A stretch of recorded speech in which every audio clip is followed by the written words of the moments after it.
Teman kos ungkap suasana mencekam sebelum diplomat Kemlu tewas. Komisi Kepolisian Nasional, Kompolnas, meninjau kosan di Menteng, Jakarta Pusat. Lokasi tewasnya diplomat muda Kementerian Luar Negeri, Kemlu, berinisial ADP, 39. Kompolnas juga memeriksa tetangga kosan korban. Ada salah satu penghuni kos-kosan yang masih belum tidur sampai jam 1-an begitu, kata Komisioner Kompolnas Horul Anam kepada wartawan, Selasa, 22 Juli 2025.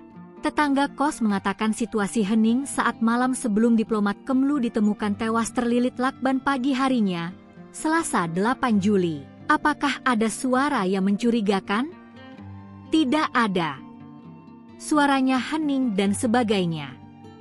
Apakah kondisinya kayak biasanya? Kurang lebih kayak biasanya. Apalagi di hari itu juga pas hujan rintik-rintik, itu juga penting, ujarnya. Selain itu, Kompolnas mengecek CCTV yang ada di lokasi.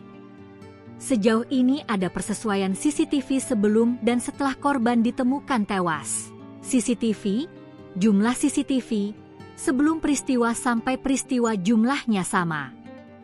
Ini tadi kami hitung semua CCTV yang ada di dalam.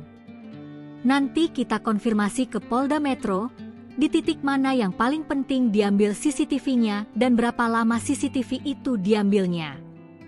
2 menit, 3 menit, 2 jam, 3 jam, 1 hari, 2 hari, ujarnya.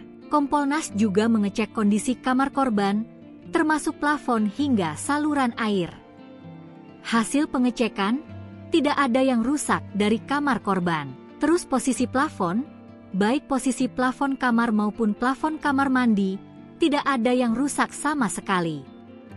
Mungkin itu yang penting, tuturnya. Jasad ADP ditemukan oleh penjaga kos pada Selasa 8 Juli pukul 8.30 waktu Indonesia Barat.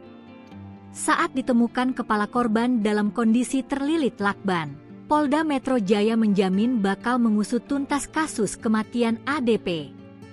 Polda Metro menggunakan metode penyelidikan kriminal berbasis ilmiah atau scientific investigation.